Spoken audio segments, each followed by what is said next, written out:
Sel. Oh iya.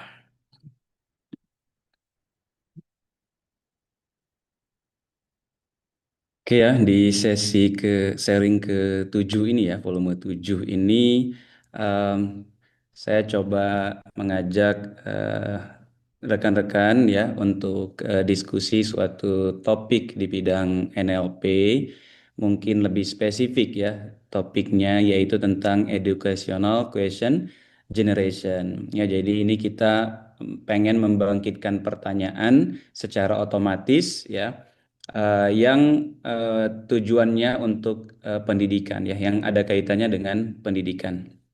Nah, beberapa background ya dari educational question generation ini.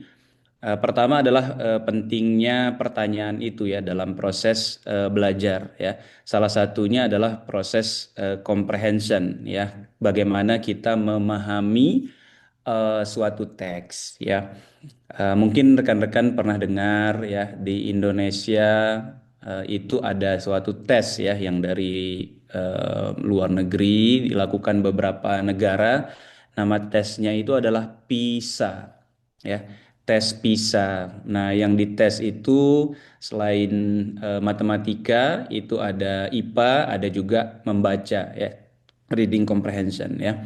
Nah, em, dari beberapa tahun ya, misalnya tesnya itu dilakukan, saya lupa ya, beberapa tahun sekali lah, 3 tahun sekali gitu ya, yang dites itu anak-anak SMA, SMA ya, SMP, SMA di Indonesia itu sampelnya ada mungkin ribuan gitu ya yang dites.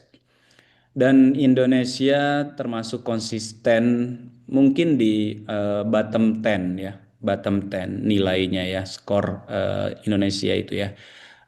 Khususnya reading comprehension ya, itu skor kita itu cukup rendah. Artinya apa? Kalau skor kita rendah itu artinya kita sulit memahami bacaan ya, bacaan yang panjang ya, sulit mengambil kesimpulan, sulit mencari fakta ya.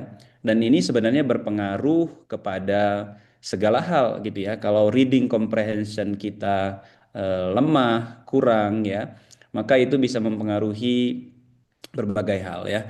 Kita baca soal contohnya, mungkin kalau ada soal soal algoritma dulu ya. Mungkin tingkat-tingkat awal soal algoritma pemrograman suka dikasih soal cerita misalnya. Nah, kadang-kadang waktu saya ngajar dulu itu sering juga ya, mahasiswa udah pusing dulu ya membaca soalnya ya. Karena soalnya sengaja dibuat panjang ya dengan bentuk narasi. Nah, kurang lebih itu ya pembukanya. Jadi, em, nah kalau reading comprehension kita kurang, apa kaitannya dengan pertanyaan? Ya, nah nanti kita akan lihat bahwa pertanyaan itu adalah salah satu instrumen ya dalam meningkatkan reading comprehension. Ya, ini salah satu halnya ya, salah satu kegunaan pertanyaan itu adalah meningkatkan reading comprehension ya, selain digunakan di berbagai hal pada proses pendidikan. Nah, itu dari teori cognitive science-nya ya, termasuk teori pendidikannya lah kira-kira gitu ya. Nah, bagaimana dengan kaitannya dengan NLP ya? Jadi riset tentang question generation secara otomatik ya, artinya anggaplah AI ya atau mesin itu mengenerate pertanyaan secara otomatis, itu sudah ada berlangsung lama ya, sudah berlangsung lama. Nanti kita lihat ya progresnya ya dari metode itu seperti apa gitu ya. Nah, em, saat ini ya, ini salah satu motivasi kenapa kita mungkin nanti rekan-rekan ya, ini mungkin topik yang saya bawakan ini lebih ke memancing khususnya bagi rekan-rekan yang nanti ingin mengerjakan cari topik ya, topik TA mungkin ya. Nah, nanti bisa ke arah seperti ini. Nah, jadi motivasinya ya, question generation yang banyak dilakukan, riset-riset yang sudah ada ya, misalnya paper ya, kalau kita bawa ke ranah ilmiah ya kan, dari paper-paper gitu ya, yang sudah melakukan itu banyaknya itu memproduksi kita katakan low level question. Low level ada question istilahnya jenisnya disebut dengan factoid. Question factoid itu apa? Question factoid itu yang jawabannya biasanya pendek-pendek dan jelas ada di teks sumber bacaannya. Nah, misalnya di teks itu ada apa? eh, Pak Prabowo adalah presiden Indonesia saat ini. Nah, pertanyaannya, siapakah presiden Indonesia saat ini? Nah, itu kan jawabannya singkat ya, Pak Prabowo, dan ada di dalam satu kalimat itu saja. Artinya untuk menjawab pertanyaan itu ya, kita cukup ya melihat pada satu kalimat itu saja. Nah, ini ciri-ciri dari factoid questions. Jadi banyak penelitian-penelitian sebelumnya itu fokus pada factoid questions. Nah, sedangkan ya para ilmuwan di bidang cognitive science ya, nah, jadi kalau dilihat ya di sini tuh perpotongan ya, apa yang saya sampaikan ini perpotongan antara disiplin NLP dengan disiplin cognitive science ya. Jadi banyak saya ngomong cognitive science ya. Nah, artinya di bidang inilah pembelajaran ya dan bagaimana otak bekerja dan seterusnya. Nah, sedangkan dari penelitian para ahli di cognitive science itu ditemukan bahwa eh, jenis-jenis pertanyaan seperti apa sih yang membantu ya dalam proses misalnya kita menguasai materi, menguasai comprehension, mengingat lebih baik ya. Nah, ternyata yang lebih berpengaruh itu adalah higher order question atau higher level question. Jadi pertanyaan-pertanyaan yang nanti kita lihat ya apa contoh-contoh higher order. Nanti ada taksonomi ya dari pertanyaan-pertanyaan itu. Nah, kemudian ya itu pertanyaan pertama ya, pertanyaannya itu higher order ya, bukan hanya yang recall sederhana siapa, bukan hanya yang faktoid itu ya, yang jawabannya pendek-pendek, tapi juga pertanyaan-pertanyaan yang seperti kausal ya, mengapa? Nah, kira-kira seperti itu ya, itu tuh pertanyaan-pertanyaan yang dianggap ordernya lebih tinggi.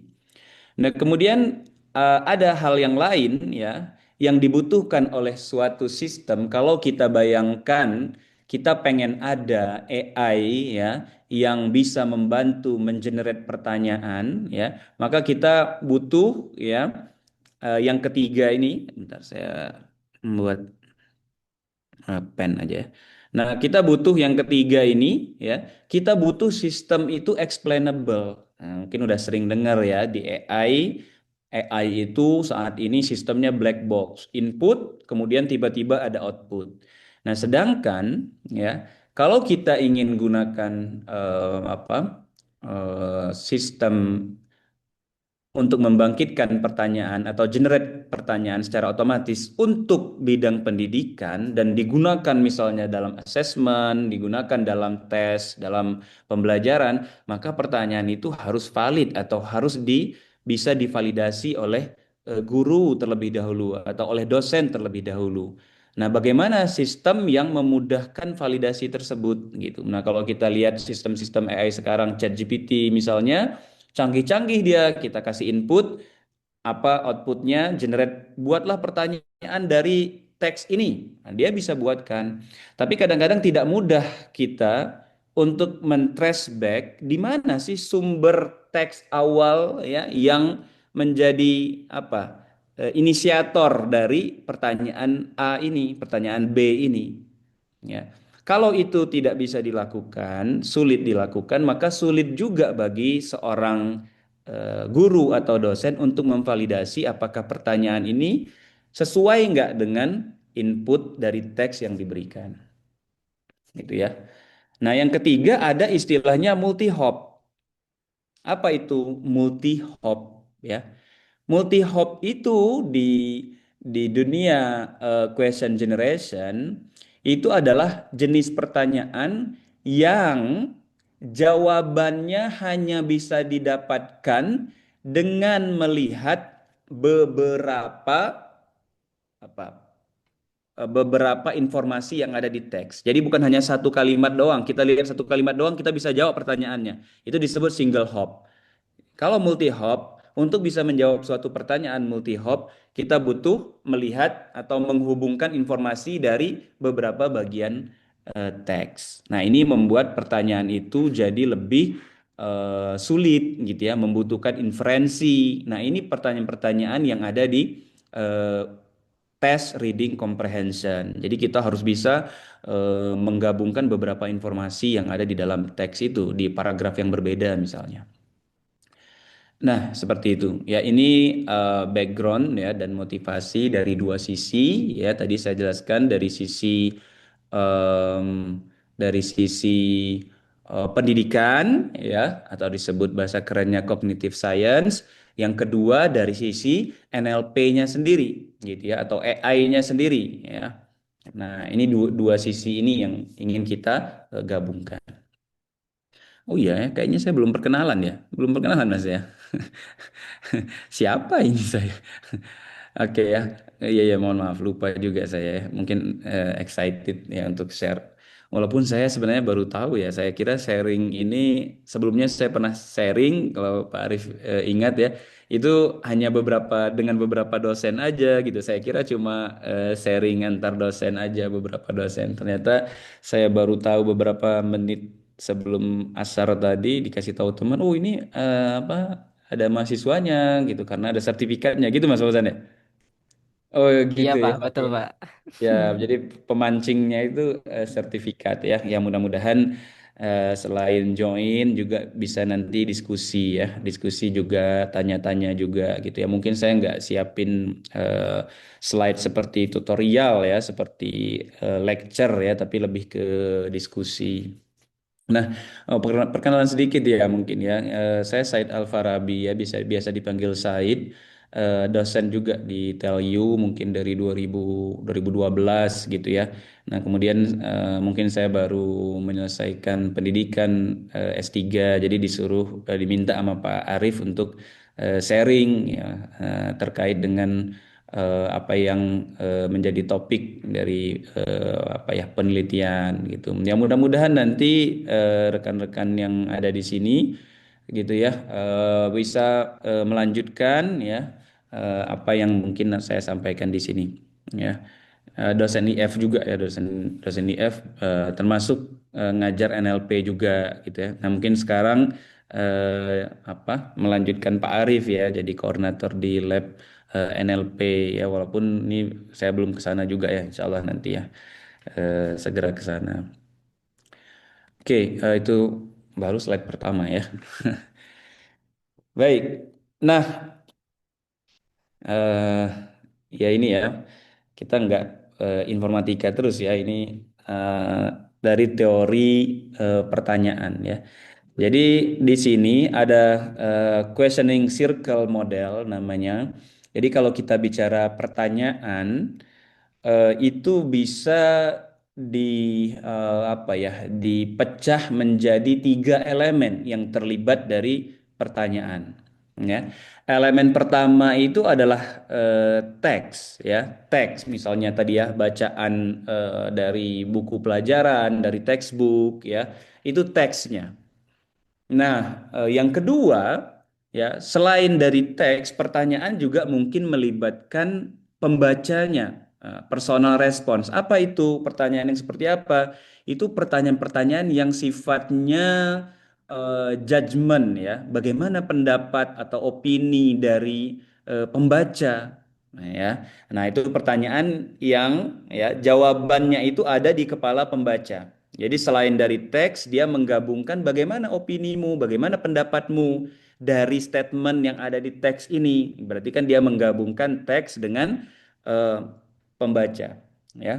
Nah, yang ketiga itu adalah external environment. Misalnya, ya, untuk bisa menjawab suatu pertanyaan itu, ya, ternyata harus menggabungkan fakta-fakta yang ada di luar dari teks yang sedang dibaca ya. Ya harus googling misalnya, harus nyari fakta yang udah lama, fakta di buku lain atau materi sebelumnya misalnya. Maka itu dianggap ya ada external environment yang terlibat di dalam pertanyaan tersebut. Nah, jadi suatu pertanyaan bisa menggabungkan Bisa salah satu dari tiga ini, bisa keduanya, ya, dua dari tiga, bisa ketiga-tiganya. Nah, jadi pertanyaan itu bisa melibatkan tiga hal ini, ya. Nah, ini eh, questioning circle, ya. Nah, kemudian, ya, kita lihat reading comprehension. Jadi kalau kita bicara reading comprehension, ya, reading comprehension itu kan fokusnya adalah memahami dari suatu teks, ya, suatu teks bacaan. Itu tujuan dari reading comprehension, ya. Dikasih suatu teks, misalnya pernah tes EPRT, ada readingnya kan. Nah, itu termasuk reading comprehension. Kita dikasih teks, kemudian kita dikasih pertanyaan-pertanyaan yang jawabannya itu kita harus cari, kita harus ekstrak dari situ, ya. Nah, pertanyaan-pertanyaan seperti itu gitu ya, ternyata ya rata-rata anak Indonesia itu sangat lemah. Sangat-sangat lemah ya. Kalau misalnya dibandingkan Cina, Singapura ya. Top 5 itu isinya Cina, Singapura. Itu yang top top 2 itu kurang lebih Cina, Singapura ya. Nah, kita termasuk bottom 10 di antara puluhan ya, 60-an apa ya, negara yang disurvei. Nah, ini kan suatu hal yang miris juga ya, karena ini akan berdampak kepada ketika dunia internet ada seperti ini, banyak fakta-fakta ataupun opini ataupun hoax yang ada di di internet. Nah, kita kurang kritis ya, kurang bisa menangkap suatu informasi yang panjang, salah menyimpulkan, maka dampaknya kemana-mana. Jadi reading comprehension ini sangat-sangat penting ya. Kemampuan reading comprehension ini sangat-sangat penting bagi pembelajar ya, bagi seorang pembelajar. Nah, reading comprehension ini kalau kita kembalikan ke teori questioning circle ini, maka sebenarnya dia fokus kepada ini ya, kepada pertanyaan yang hanya melibatkan teks. Artinya apa? Artinya jawaban dari pertanyaan reading comprehension itu dicari di dalam teks, ada di dalam teks saja. Biasanya seperti itu. Tidak melibatkan informasi yang ada di luar teks, juga kurang melibatkan opini dari seseorang. Ya, jadi kita menguji pemahaman tentang teks, ya, pemahaman tentang teks. Maka jawabannya itu biasanya bisa diinferensi dari teks. Ya, nah itu kalau kita bicara reading comprehension. Karena pertanyaan itu banyak fungsinya, bukan hanya untuk reading comprehension, bisa untuk memancing diskusi, bisa untuk klarifikasi, bisa untuk interview, maka itu beda-beda lagi, ya, beda-beda lagi. Jadi pertanyaan itu banyak ya. Kalau kita lakukan literatur review ya, dari literatur review yang sudah saya lakukan, nah itu banyak apa ya eh, eh, kegunaan-kegunaan dari pertanyaan. Nah, dari reading comprehension sendiri, ya, dari reading comprehension sendiri, itu ada strategi gimana sih, ya, untuk menguatkan reading comprehension, ya. Yang pertama melakukan paraphrasing. Jadi kalau baca, ya, coba paraphrase. Kedua, kita bridging inference, ya. Artinya apa? Ini mirip dengan yang tadi saya sampaikan, terminologi multi hop. Kalau masih ingat di awal ya, multi hop. Artinya kita menghubungkan ya informasi yang lokasinya berbeda di dalam teks. Ya, kalau kita bisa biasa melakukan itu, ya, mengekstrak informasi, menghubungkan informasi yang berbeda-beda, maka kemampuan comprehension kita baik, meningkat, gitu ya. Nah, kemudian ada kita elaborasi, kemudian termasuk question generation. Jadi ketika kita membaca, kemudian kita mengenerate pertanyaan dari bacaan itu, proses itu sendiri bagi kita ya, ini kita belum bicara apa, belum bicara ada sistem lain yang mengenerate. Tapi kalau kita sendiri yang mengenerate, human yang mengenerate, maka proses mengenerate pertanyaan dari bacaan itu sendiri itu sudah meningkatkan comprehension kita. Artinya kalau kita bisa membuat pertanyaan kritis dari suatu teks, itu artinya kita punya comprehension yang baik gitu. Nah, comprehension yang baik ya. Nah, terakhir melakukan summarization ya, melakukan summary lah. Itu teori pertama. Ini teori SERT namanya, bisa dicari. Ini belum nggak bikin. SERT. Nah, gitu. Start.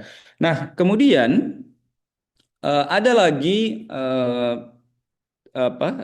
teori ya, teori namanya Barrett Taxonomy Reading Comprehension. Ya kurang lebih ini kira-kira apa sih yang ditanya, informasi apa sih yang ditanya dari bawah, dari atas ke bawah, ini makin lama mungkin makin sulit ya, makin makin sulit. Nah, yang pas bagian ini ya, bagian ini bagian yang kalau kita lihat circle teori tadi ini jawabannya tidak hanya ada dalam teks, tapi kita udah melakukan evaluation, judgment. Berarti ini perlu orang, ya, perlu orang, perlu ada readersnya, ya. Yang di sini juga appreciation, ini juga ada readersnya. Jadi kalau hanya berdasarkan teks, mungkin tiga ini, ya, ini teori. Nah, ini yang kalau tadi baru teori ya. Sekarang bagaimana sih bentuk-bentuk pertanyaan atau tipe-tipe pertanyaan ya yang terkait dengan pendidikan? Apa aja teori-teorinya gitu ya? Apa aja pengelompokan-pengelompokannya atau bahasa kerennya taksonomi ya. Nah, yang terkenal itu adalah taksonomi Bloom ya. Nah, pertanyaan-pertanyaan yang sifatnya reminder, understand, apply, analyze ya, evaluate, create ya. Nah, ini pertama, mungkin udah sering dengar ya, belum taksonomi. Nah, kemudian ada lagi ya di dunia cognitive science ada namanya Bapak Gracers ya, dia bikin taksonomi juga. Ada sekian belas jenis pertanyaan ya. Misalnya pertanyaan bersifat kausal ya, bersifat comparison ya. Ini semakin ke atas anggaplah semakin higher order ya, higher order question. Nah, semakin ke atas semakin higher order ya. Di bawah mungkin ini bisa dikatakan mungkin lower order ya. Oke.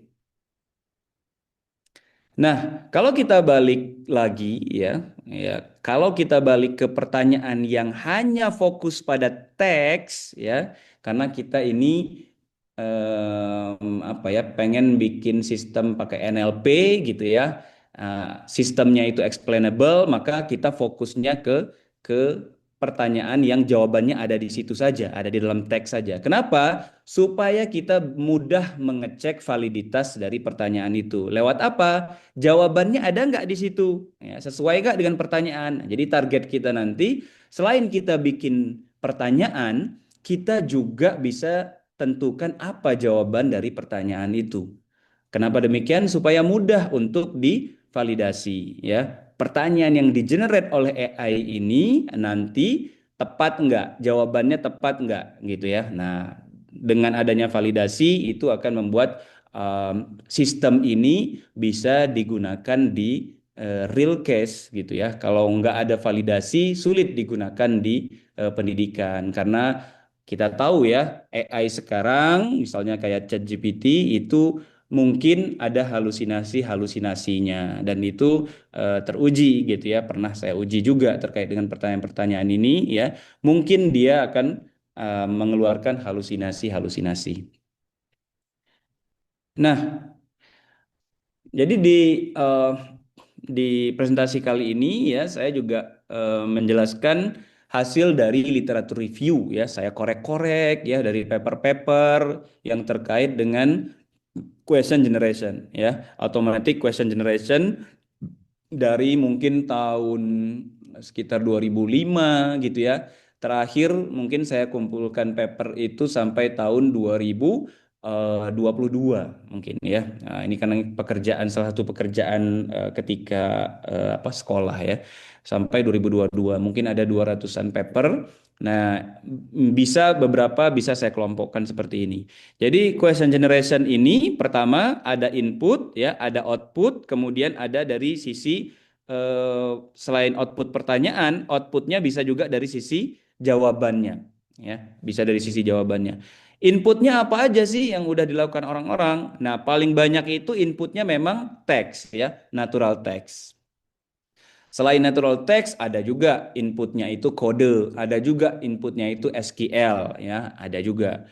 Kemudian apalagi input yang mungkin? Ada visual question generation, artinya inputnya itu berupa image.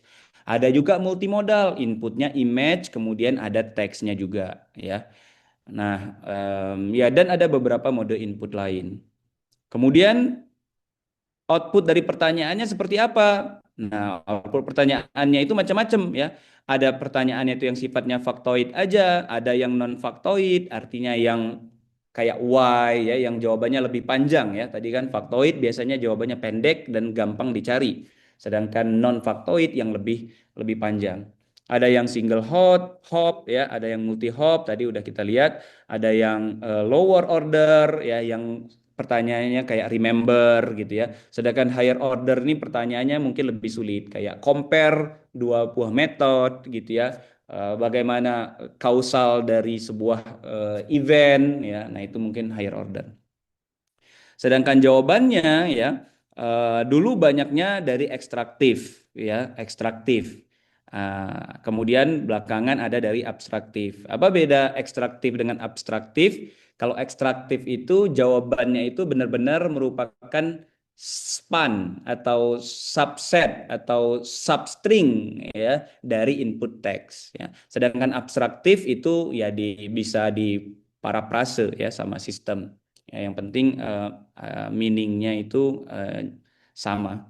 Kemudian ada yang mengkategorikan short long, ada yang inside outside. Apa itu inside outside? Ini sama seperti yang dijelaskan sebelumnya. Kalau inside itu berarti jawabannya itu di dalam input teks yang diberikan. Ya, misalnya satu reading section yang menjadi input. Kalau output, kalau outside, nah ini bisa pertanyaan yang ada di kepala manusia, pembaca jawabannya atau juga jawabannya itu harus menghubungkan dengan fakta-fakta yang di luar teks. Ini tujuan-tujuan atau penggunaan-penggunaan question generation yang udah ada di paper-paper sebelumnya. Ada yang paling banyak untuk reading comprehension, ada yang untuk assessment, ada yang information seeking, ada yang clarification, ada yang gunain untuk chat ya, chatbot, conversation supaya gimana orang nyaman ya bisa berinteraksi lebih lama dengan chatbot. Nah, itu juga generate pertanyaan, tapi kan tujuannya berbeda ya. Ada yang untuk interview. Nah, ini juga tujuannya berbeda lagi ya. Nah, bagaimana dengan metode ya? Bagaimana dengan metode dalam mengenerate pertanyaan ini? Nah, kita balik ke metode zaman awal-awal ya, awal-awal question generation. Nah, di awal-awal question generation itu orang bikin pertanyaan itu biasanya dari kalimat. Ya, lihat nih, dari kalimat, source sentence. Ya. Nah, jadi kalau tadi kan saya bicaranya dari teks yang panjang. Nah, tapi kalau awal-awal dulu ya dengan belum adanya ChatGPT, belum adanya mundur dikit pernah dengar transformer ya, sek to sek model ya yang berbasis neural network itu tuh orang hanya mampu untuk memproses ya input yang berupa sentence aja. Nah, bagaimana proses mengenerate pertanyaan dari sebuah sentence ya? Nah, ini dilakukan dengan berbasis aturan ya. Jadi dari suatu pertanyaan misalnya dilakukan simplifikasi gitu ya. Dilakukan simplifikasi dengan adanya para prase-prase mengganti apa kata-kata yang nggak penting dibuang, kemudian kata-kata yang mungkin apa fancy diganti dengan sinonim yang biasa ya. Kemudian apa yang dilakukan? Nah, dilakukan ini sintaktik analisis. Ya, kalau yang pernah belajar NLP mungkin tahu ya. Ini namanya sintaktik apa? Analisis ya. Artinya kita memecah suatu kalimat ya, ada eh, tag-tagnya ya, ada tag-tagnya, part of speech tagnya ya. Seperti ini ya. Nah, di sini misalnya apa sentence kemudian terdiri dari noun phrase, verb phrase diturunkan jadi apa. Nah, ini ada sistemnya sendiri. Ini sistemnya udah lama ya di NLP untuk melakukan sintaktik analisis ini gitu ya. Nah, terus baru di diubah ya. Ya, intinya yang awalnya pernyataan ya, yang awalnya kalimat pernyataan diubah menjadi kalimat pertanyaan ya. Nah, poinnya itu di sini ya. Jadi poinnya itu berdasarkan rule aja ya. Kita cari kira-kira nih jawabannya apa ya? Oh, saya mau jawabannya Los Angeles atau saya mau jawabannya yang ini gitu ya. Nah, bagaimana rules untuk mengubah pernyataan ini menjadi pertanyaan yang jawabannya kita pilih sebelumnya. Jadi berbasiskan rule seperti ini ya. Kebayang ya, kalau sistem seperti ini, rule seperti ini kayaknya hampir nggak mungkin bisa memproses pertanyaan dari teks yang panjang ya. Apalagi kalau yang jawabannya itu ya harus menghubungkan beberapa paragraf ya. Gimana bentuk rulesnya? Akan rumit sekali rulesnya gitu ya.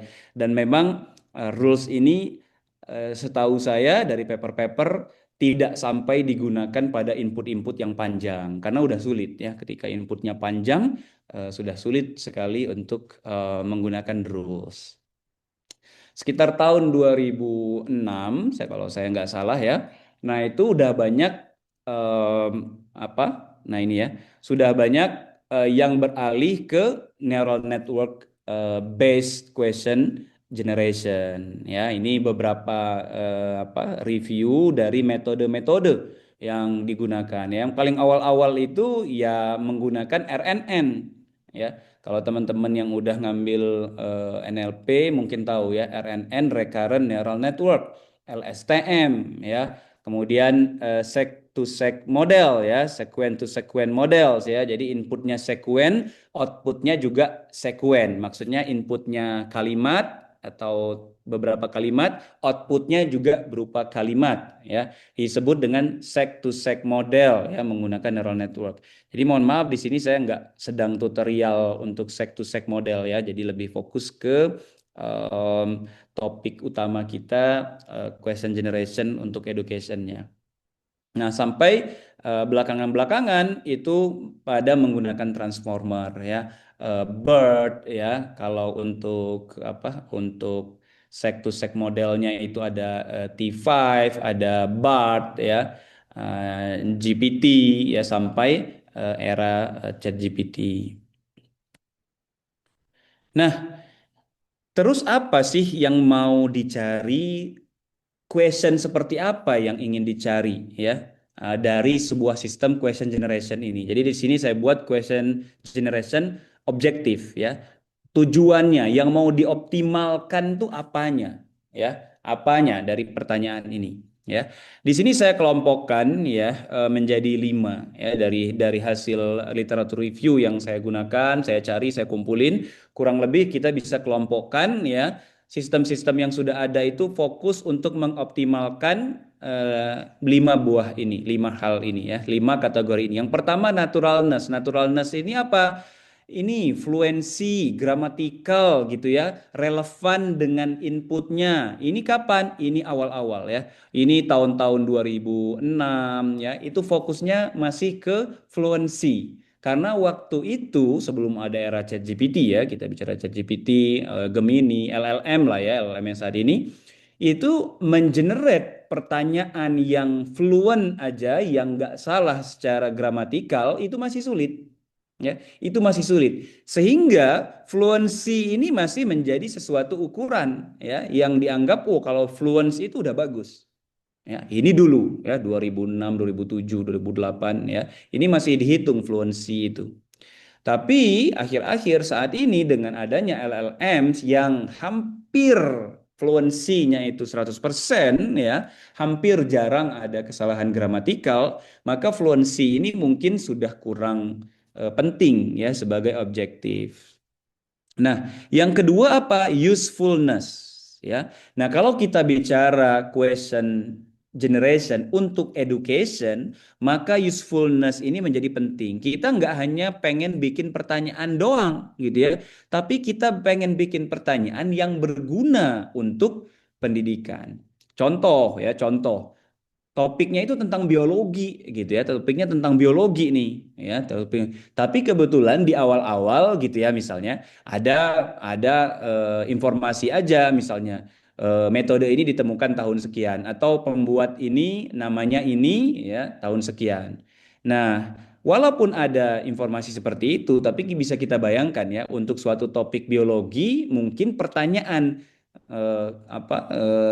kapan ini ditemukan mungkin tidak terlalu penting ya tidak terlalu penting ya. Nah, kalau topiknya tentang sejarah, mungkin pertanyaan kapan ini terjadi itu menjadi penting. Tapi di biologi mungkin lebih fokus kepada bagaimana proses fotosintesis misalnya dibandingkan mungkin kapan teori tentang fotosintesis itu ditemukan misalnya ya. Ini contoh ya. Jadi bagaimana memilih ya dari teks yang banyak itu bagaimana memilih informasi yang berguna ya mulai dicari mungkin letak sentence-nya ya kalau sentence-nya di awal biasanya itu berguna ya, ini disebut dengan heuristik ya ini pemikiran-pemikiran orang ya dicoba ada yang disebut novelty ya kalau informasi itu pertama kali diintroduce di dalam teks maka itu dianggap penting ketika dia dibicarakan-bicarakan lagi udah jangan dipilih karena udah pernah diintroduce nanti ketika ada informasi baru lagi itu dianggap penting. Kemudian ada lagi yang menggunakan learning objective dari reading itu. Jadi kalau di textbook kan biasanya satu reading ada learning objektifnya gitu ya. Nah, learning objektif itu digunakan sebagai apa? Sebagai supervisinya gitu ya untuk menentukan usefulness ya. Nah, kemudian apalagi yang menjadi target dari question generation system yaitu diversity and controllability. Nah, ini penting ya, bagaimana sistem question generation itu bisa generate pertanyaan, oh saya mau yang tipenya ini deh, saya mau pertanyaan yang tipenya kausal, saya mau bikin pertanyaan yang tipenya comparison, saya mau bikin pertanyaan yang sulit, yang mudah. Nah, itu jenis-jenis controllability yang ada di question generation system. Kalau kita punya question generation system yang punya controllability yang baik seperti itu, maka sistemnya akan lebih berguna dibandingkan kita punya sistem yang ya udah ini ada teks, coba kamu generate pertanyaan. Kita nggak tahu pertanyaan seperti apa yang dia generate, gitu ya. Maka less useful sistem yang nggak ada controllability-nya.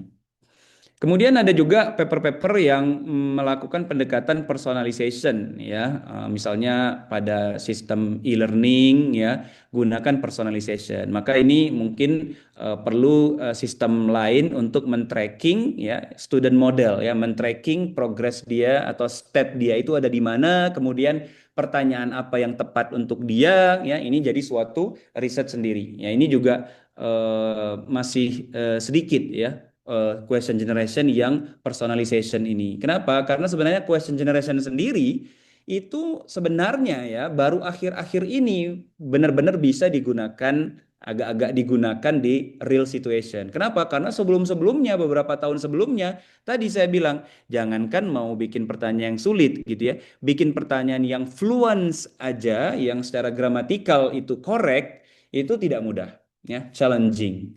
Oke ya. Jadi baru akhir-akhir ini mungkin udah bisa digunakan ya. Nah, yang terakhir yang nggak kalah penting ini adalah explainability ya, explainability. Saya pernah dengar ya dari Andre Karpati ya. Kalau kalian pernah dengar, ada yang tahu Andre Karpati? Bisa di chat yang tahu ada Andre, aduh, Andrej Karpati. Ada yang tahu? Dari 34 juta hadirin ini? Ada yang tahu?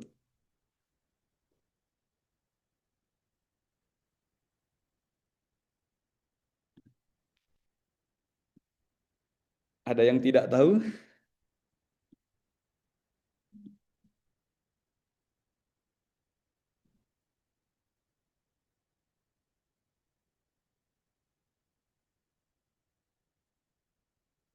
Moderatornya yang jawab. Moderator bertanggung jawab ya. Bertanggung jawab untuk menjawab ya. Ya bisa dicari nanti ya. Andrej Karpati. Andrej Karpati itu em, eh ya kalau yang suka AI gitu keren banget. Dia pernah jadi direktur AI-nya Tesla. ya, direktur AI-nya Tesla. Em, em, ya udah cari aja nanti ya, panjang dia, keren. Nah, dia menjelaskan tentang ini ya. Kan saat ini LLM banyak digunakan untuk generate kode gitu ya. Kita banyak coding dengan dibantu LLM kayak Copilot, ChatGPT juga bisa bikin kode dan lain-lain. Nah, itu cepat banget ya, kita kasih problem, kita kasih suruh nyambungin kode, dia bisa bikin cepat. Cepat banget. Nah, permasalahannya sekarang adalah bottleneck di apa ya, code generation ya, termasuk question generation. Bottlenecknya itu adalah di human verification. Ya. Karena sistem-sistem yang sensitif kayak kode di perusahaan ya, kode-kode yang udah mau ditaruh di production ya, itu sensitif. Artinya apa? Harus benar-benar diverifikasi oleh human.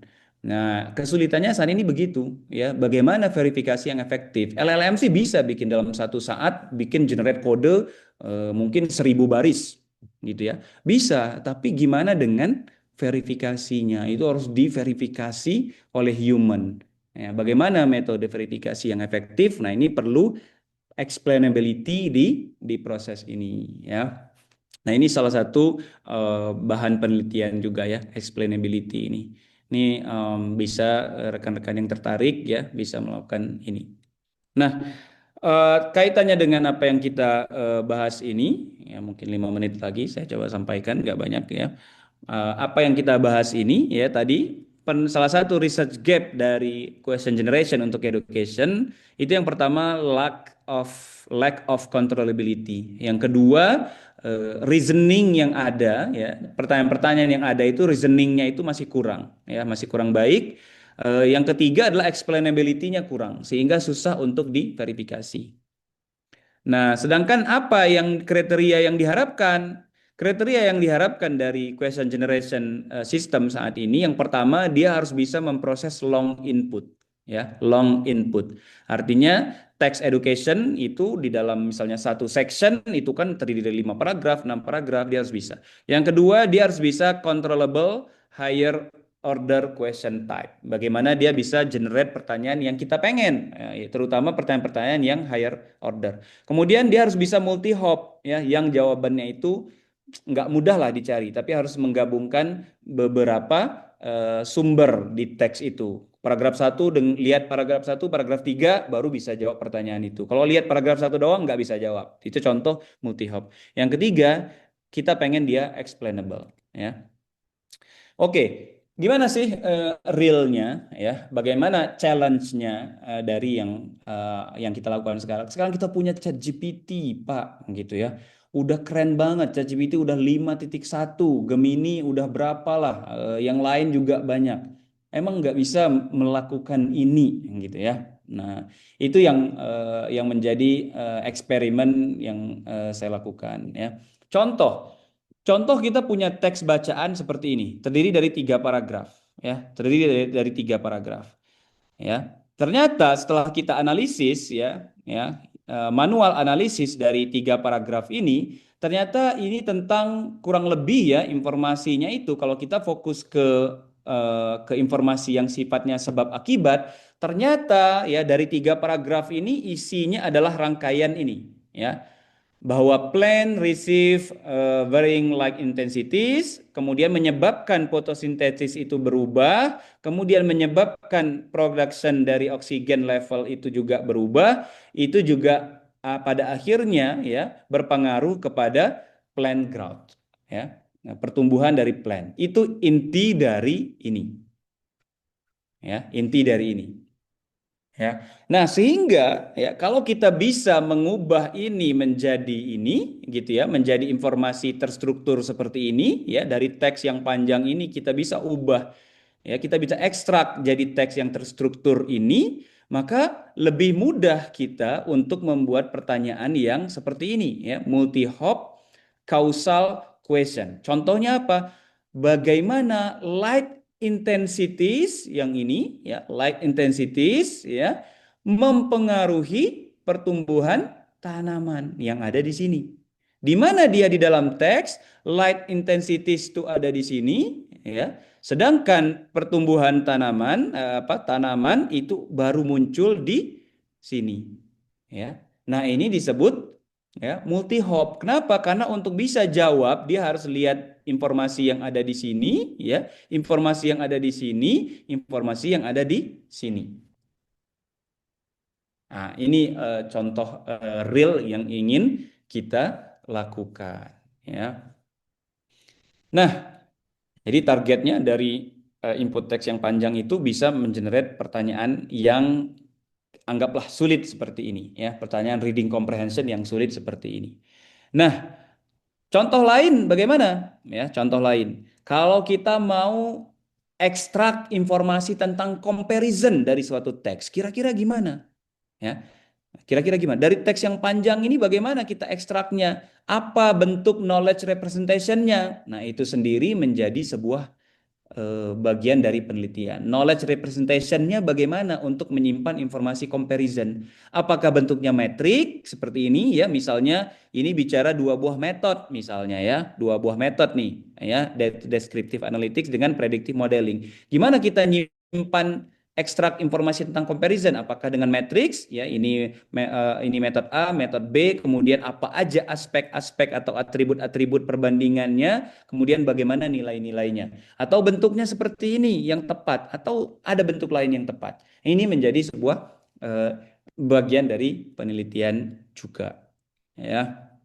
Nah, di sini ya kemarin ya saya sempat mencoba ya untuk fokus kepada kausal saja. Bagaimana kalau kita lakukan hal yang seperti ini, ya, yang seperti saya jelaskan ini, ya, em, menggunakan beberapa tahapan. Jadi di sini ini adalah tahapan-tahapan yang kita usulkan kemarin ya, supaya targetnya adalah bisa multi hop ya, kemudian bisa explainable ya. Pertanyaan itu bisa dicek sumbernya dari mana. Ya, intinya seperti itu ya, intinya seperti itu. Detailnya mungkin panjang tapi intinya seperti itu ya. Dengan keterbatasan waktu ya, ini contoh aja beberapa hasil dari atau tahapan-tahapan yang dilakukan. Pertama kita perlu ekstrak ya setiap cause effect, pasangan cause effect.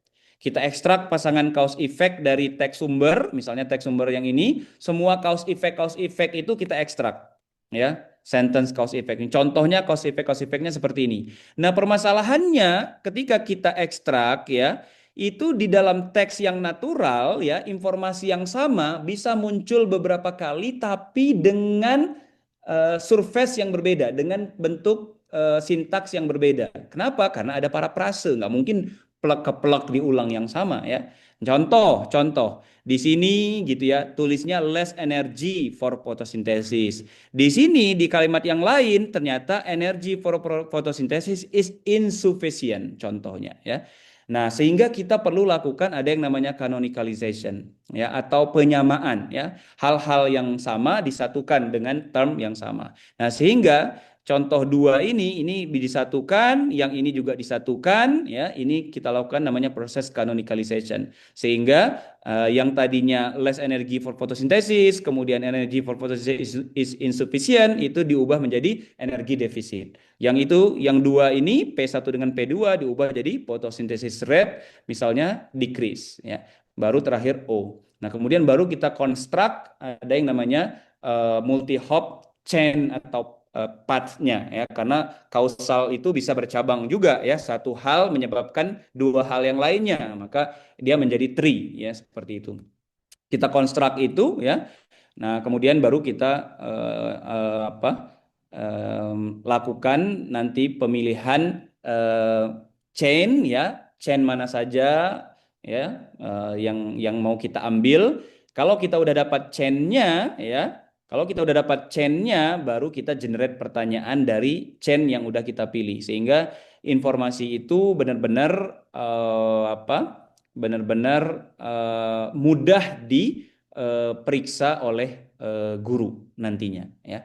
Oke, jadi mungkin ya keterbatasan waktu ya, saya nggak bisa jelaskan detail, tapi mudah-mudahan apa ya, ada research problem yang tadi bisa dipetik ya dari apa yang saya jelaskan, sehingga nanti ada yang tertarik untuk melanjutkan mengerjakan. Nah, yang saya sudah coba lakukan, kita gunakan ChatGPT yang GPT ya, lebih tepatnya GPT, gunakan API ya. Kita gunakan sistem yang paling canggih yang ada saat ini ya. Kenapa kita nggak tren ulang? Karena kita fokusnya adalah menggunakan apa yang paling canggih saat ini. Kita mau lihat seberapa challenging permasalahan ini ya, seberapa challenging permasalahan. Ternyata tidak mudah. Ya, C1 ini adalah kausnya apa, E1 ini adalah efeknya apa. Jadi cause effect karena tadi bentuknya chain ya, kalau dilihat di sini ya, ini kan chain. Cause 1 menyebabkan efek 1 menyebabkan efek 2 menyebabkan efek 3. Nah, ini contoh ya. C1 menyebabkan C2 E1 ya, cause efek efek efek efek ya. Jadi ada rantai seperti itu ya. Nah, sekarang kita mau lihat ya, mampu nggak ya sistem yang canggih saat ini ya itu mendeteksi ya rantai cause effect tadi ya, rantai cause effect tadi mampu nggak, seberapa bagus ya. Ternyata kita lihat ya yang murni bisa di recover itu hanya sekitar nih ya, sekitar 8% saja link dari cause ke efek yang pertama. Dari efek yang pertama ke efek yang kedua hanya 20% saja, efek kedua ketiga hanya 44% saja. Sisanya ini antara relasinya missing atau ada notnya missing. Nah, ini mungkin saya nggak jelasin detail ya not itu seperti apa, tapi relasi cause effect-nya ini nggak bisa terekstrak ya menggunakan state of the art LLM yang ada saat ini, yang kita bilang mungkin udah canggih saat ini gitu ya. Bukan small LLM tapi udah yang advance-nya. Nggak bisa terekstrak ya. Apa sebabnya? Yang pertama karena adanya paraphrase. Kadang-kadang heavy paraphrasing ya yang udah kata-katanya itu beda banget. Yang kedua adanya elaborasi-elaborasi, misalnya introduce intermediate effect. Yang awalnya C1 ke E1, tapi ternyata nggak begitu di kenyataannya di teks, tapi ada C1 menyebabkan X, menyebabkan Y, menyebabkan Z baru ke E1. Nah, itu adanya informasi tambahan itu menyebabkan sulit untuk menggabungkan semuanya. Ini real case-nya.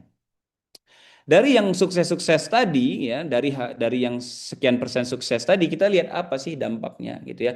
Dampaknya ternyata kalau kita bisa lakukan ekstrak dengan baik, itu kita bisa lakukan controllability yang lebih baik ya. Kita bisa select target answer-nya apa ya, dari chain yang ada kita bisa select target answer-nya apa. Misalnya chain-nya yang ini nih, ini contoh ya, ini perbandingan chain-nya ini, kemudian kita pilih, oh ya saya mau pertanyaan yang dibuat itu jawabannya itu mengandung yang ini, ya, mengandung informasi yang ini, yang merupakan bagian dari chain sebab akibat ini. Maka dia bikin pertanyaan yang jawabannya itu adalah yang ini, ya, dan pertanyaannya itu hanya berasalkan dari chain yang ini. Nah, yang seperti ini yang dimaksud dengan controllability sekaligus explainability. Kenapa? Karena lebih mudah bagi guru ya nanti untuk memvalidasi ya. Ini tuh bisa di trace back langsung ke apa teks sumber ya. Di mana sih low light conditions ini berada? Ini bisa di trace back karena tadi sistem kita itu sistemnya extraction ya. Sebelum kita lakukan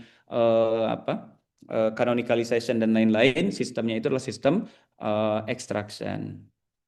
Oke, intinya seperti itu ya, nggak bisa jelasin detail ya. Apa future works-nya dari pekerjaan saya? Future works-nya adalah ya, pertama bagaimana kita mau increase ya akurasi dan recall ya dari proses extraction ya, extraction yang seperti ini, yang ini ya.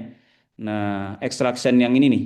Nah, ini mengekstrak informasi ini ya dari teks yang panjang ini ternyata sulit ya sulit. Nah, bagaimana kita mau increase ya akurasi dan juga recall. Kedua, bagaimana kita increase semantic matching ya dari paraphrase yang berbeda-beda tadi bisa kita satuin kalau maknanya sama. Yang ketiga, bagaimana kita memodelkan itu tadi yang saya lakukan baru untuk kausal saja, sebab akibat saja. Bagaimana untuk tipe-tipe yang lainnya? Bagaimana bentuk tipe kalau pertanyaan itu comparison? Bagaimana bentuk knowledge representation-nya? Nah, itu juga merupakan future works ya dari apa yang dilakukan. Mungkin demikian Mas Fauzan ya. Semoga eh, ada insight ya, insight yang didapatkan dari untuk teman-teman semua. Oke, oke, baik. Terima kasih banyak atas pemaparan materinya ya dari Bapak Dr. Said Al-Farabi. Mungkin sekarang kita langsung saja masuk ke sesi tanya jawab. Bagi yang ingin bertanya, boleh di kolom chat atau langsung on mic. Kalau bertanya lebih gitu, sertifikatnya dapat dua gitu ya. TAK-nya dua, Pak. TAK-nya dua. TAK-nya Iya. dua. Ya, harusnya sih begitu kan ya. Hmm. Ya, tapi kita serahkan saja. TAK pakai Iya. ini. Pak Arif, sehat Pak? Ya, alhamdulillah. Dari mana nih Pak? Lantai 5? Ya, dari rumah. Oh, dari Mas Ya, ya. sambil ada kemarin ada tugas pemantauan. Jadi, Pak mau nanya, maaf ya, nanya, maaf nanti kalau, ternyata kalau tadi udah, ini udah diterangkan tapi saya kurang, ada yang kurang nangkep ada memahami teksnya itu sendiri. Seperti ada tadi ada chain atau ada macam-macam mungkin tipe atau macam-macam gitu ya itu suatu riset sendiri yang lumayan ini juga ya, lumayan mungkin lumayan kompleks juga ya sepertinya. Iya Pak, betul Pak. Jadi sebenarnya ya kalau kita lihat di sini tadi Pak ya, tahap awalnya itu adalah extraction ya. Relation extraction dari dokumen yang panjang, tahap awalnya itu adalah relation extraction. Apa disebut kenapa disebut type spesifik di sini? Karena biasanya kan relation extraction tuh yang entity gitu Pak. A melakukan B gitu ya. A melakukan B gitu kan, ada entity, kemudian ada predikat, ada entity yang lain gitu. Itu kan biasanya triplet itu ya, triplet itu kalau kita ekstrak yang biasanya. Nah, tapi kalau kita Ya. cek lagi, yang kita butuhkan untuk tadi ya pertanyaan-pertanyaan yang higher level dan yang mau kita kontrol ini dari awal ketika kita ekstrak harusnya dia udah sesuai dengan apa yang kita inginkan. Misalnya kita pengen pertanyaan itu comparison nanti. Maka ketika Hmm. dia ekstrak informasi di sini itu udah informasi yang comparison. Nah, Hmm. contoh yang saya lakukan itu baru tipe kausal saja, ya, sebab akibat saja. Ya, seperti yang ini ya, Pak ya. Sebab akibat aja. Bagaimana mengekstrak dari teks yang banyak ini ke rantai ini.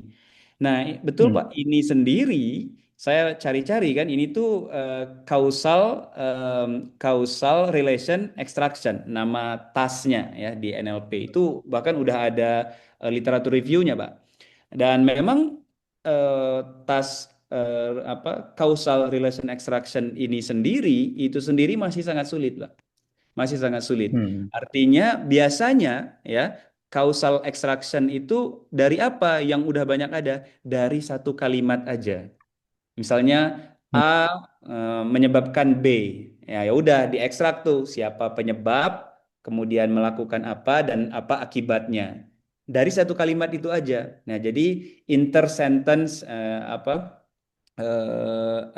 intra sentence causal extraction itu yang paling Hmm. banyak. Sedangkan yang sifatnya intra yang misalnya sebabnya itu ada di kalimat A, kemudian akibatnya ada di kalimat B. Nah, itu tuh Hmm. masih masih sulit melakukan proses itu, Pak. Jadi Hmm. betul kompleksitasnya itu pertama ada di proses ini. Jadi ini satu hal yang yang lumayan menantang, tapi dibandingkan sebelum adanya LLMs, ini jauh progresnya jauh nih, ya. Dengan adanya Hmm. LLM itu kita bisa proses input yang banyak ini untuk ekstrak, ya, ekstrak Hmm. secara eksplisit ya, jadi bukan abstraktif tapi ekstraktif. Kita ekstrak pasangan cause effect, Hmm. cause effect seperti itu. Nah, dari situ memang baru kita harus ada proses pembersihan lagi, pengecekan lagi, penggabungan yang mirip-mirip jadi satu supaya jadi rangkaian. Nah, itu ada tambahan lagi gitu. Gitu. Nah, Ya. itu Mas ya, Pak. Itu baru kausal. Kalau comparison gimana? Nah, kita mikir lagi comparison ini gimana knowledge representation-nya untuk menyimpan informasi comparison. Nah, gitu. Jadi ini tahap awal sebelum kita bisa bikin pertanyaan yang tadi ya, yang dia itu explainable gitu, Pak. Hmm. Bisa di Iya, trace back ke sumber awalnya. Jadi memang masih banyak eh, gap-gap untuk penelitian gitu, Pak. iya, iya. Jadi yang saya tangkap itu adalah reading comprehension dan itu masuk information extraction dan ada tadi ada macam-macam ya ininya apa tripletnya itu ada event, time, reaction macam-macam gitu ya yang dan Iya, masih reading comprehension yang maksudnya teksnya itu yang tampak di layar ini, paragraf di layar ini kan. betul, Gitu. betul. Yang panjang lah Jadi gitu. kalau udah di parafrase segala macam itu udah nggak begitu jelas bagi manusia pun harus berpikir gitu ya. Ya, ya, ya.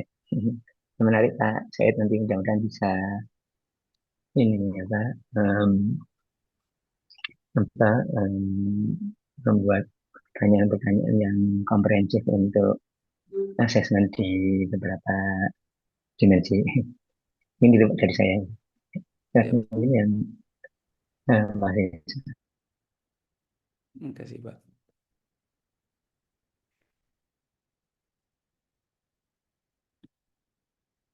Ada yang lain barangkali? Mas Fauzan bertanggung jawab. Ada. Ya, boleh, boleh. Ada lagi yang mau bertanya? Oh, di chat apa tuh? Di chat ada apa sih? Oh, enggak, ini feedback Oh, buat feedback. ini. Siap, siap, siap, siap. Oke. Oh iya, sekalian memberitahukan ya. Mohon untuk diisi untuk feedback dan presensinya. Feedback itu berguna untuk kita selanjutnya mau mengadakan topik apa lagi begitu. Dan juga sekalian juga ada TAK juga kalau bagi yang mahasiswa. Siap.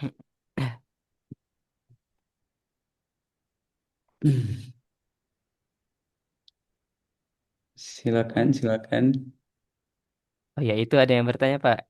Oh iya, Izin bertanya untuk slide presentasi, apakah nanti bisa di-share juga? Oh, di-share ya, Pak ya? Nanti. siap, siap. Nanti saya share ke Mas Fauzan ya. Ya, boleh. Siap, siap, siap, siap. Saya share sekarang deh nanti biar gak lupa. Hmm.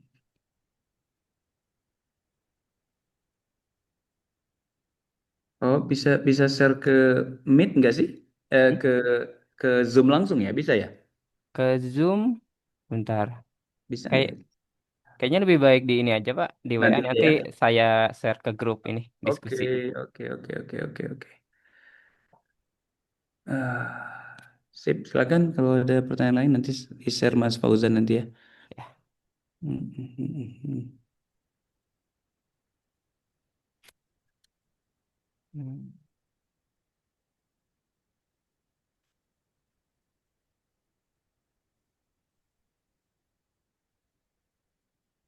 Sepertinya udah aman Mas kayaknya. Udah aman ya? Hmm. Bentar. Mungkin saya mungkin ya sebagai host ada Boleh, yang mau boleh. Bertanggung jawab kan? tanggung jawab ya. Saya masih ini kalau misalkan dalam NLP ya Pak, saya tuh kayak masih bingung. Mungkin dalam question generation ya Pak ya. Untuk kayak menentukan akurasinya tuh kita melihatnya tuh dari mananya ya Pak ya, yang kayak gitu tuh. Oh, sip. Nah, Mm-mm. betul sekali ya. Ya. Pertanyaan bagus banget, Mas. Mm-mm. Jadi di question generation, kalau di awal-awal dulu, ya di awal-awal nih kita bicara awal-awal, em, ketika pertanyaan itu jawabannya pendek-pendek, yang tadi ya faktoid ya. Ya. Nah, Ah. misalnya siapa? Jawabannya kan pendek tuh. Nah, Ya. gitu kan. Di mana? Kapan? Nah, itu ada data setnya, Mas. Oh. Ada dataset question dan answer. Misalnya pernah dengar kayak squad, kemudian kalau dataset yang lebih rumit yang melibatkan multi hop ada yang namanya hotpot QA gitu ya. Hmm. Nah, itu kumpulan dataset ada ada input teks, kemudian ada pertanyaan, ada jawabannya. Nah, itu crowdsource dari orang juga. Nah, dari situ kita bisa. Jadi orang banyak compare dengan yang seperti itu. Jadi dibuat dikasih teks gitu ya. Kemudian sistem dia coba generate pertanyaannya ya dari teks itu yang jawabannya harus ini gitu ya. Yang Hmm. jawabannya harus ini gitu ya. Karena itu juga apa udah di ada di dalam dataset itu. Nah, sehingga nanti pertanyaan yang dihasilkan itu di compare dengan pertanyaan yang ada di dalam dataset itu. Nah, Hmm. jadi compare-nya itu kayak kalau pernah dengar di mesin translation apa tuh matriksnya? Blue ya misalnya pernah dengar ya. Blue. Nah, itu buat mengcompare dua buah teks seberapa mirip. Intinya gitulah, seberapa mirip dua buah teks ya di compare aja gitu ya. Kata-katanya seperti itu ada metode-metodenya lah. Kurang lebih seperti itu. Namun cara seperti itu sudah dipahami semua para peneliti bahwa kurang akurat karena kan yang namanya Oh, pertanyaan itu kan produk kreatif ya. Dari iya. suatu teks itu orang bisa sangat berbeda cara bertanyanya gitu ya. Iya. Jadi sehingga kurang mencerminkan ya dengan apa membandingkan seperti itu kurang mencerminkan sehingga terutama untuk pendidikan ya itu ada suatu metode ya dari paper autornya namanya Horbach gitu ya. Intinya dia bikin untuk evaluasi question generation yang untuk education itu harusnya dilakukan oleh human. Ada Oh, kriteria-kriterianya. Jadi manual gitu, manual. oh, Jadi di banyak di paper question generation itu rata-rata ada evaluasi manual oleh humannya. oh, ya, Nah, yang gitu. Mudah-mudahan terjawab ya. ya, baik. Sudah Gitu. terjawab. Siap. Oke, Slide udah saya mungkin, share Mas ya di oh ya, grup. oke, Nah, oke, oke. cukup. Mungkin sudah cukupkan aja ya, atau masih ada yang mau ditanyakan nggak? Ini? Boleh, nggak apa-apa. Nanti Ah, eh, apa di share slide ya mungkin di rumah baru kepikiran. iya, ya udah. Siap. Oke. Oh iya Pak, mungkin nanti kalau misalnya ada peserta yang mau menanyakan nih Pak, mungkin setelah selesai ini boleh chat kemana tuh Pak? Kalau boleh tahu, takutnya ada info gitu, bisa. Kemana ya? Email aja Iya, kali ya, email ya. email. Lebih Boleh, enak, boleh. lebih enak biar nanya juga panjang gitu ya. Bisa di ini ya. Di Gmail. Oh ya, oke. Oke, mungkin apabila nanti kepikiran ya, kalau misalkan udah beres diskusi ini, ada yang mau ditanyakan, boleh untuk Gmail ke ini ya, yang Ya. ada di kolom chat. Mau TA, mau ini ya. Boleh. Iya, betul. Oke, Sip, sip. mungkin kita tutup saja ya acara diskusi kali ini. Baik, demikian acara diskusi NLP volume 7 pada hari ini. Terima kasih kepada seluruh peserta yang telah berpartisipasi dalam diskusi ini. Oke, dan jangan lupa untuk terus mengikuti kegiatan NLP untuk selanjutnya ya. Oke, mungkin cukup sekian. Mantap. Wassalamualaikum warahmatullahi wabarakatuh. Waalaikumsalam warahmatullahi Eh, wabarakatuh. wabarakatuh. Oke. Terima kasih. Saya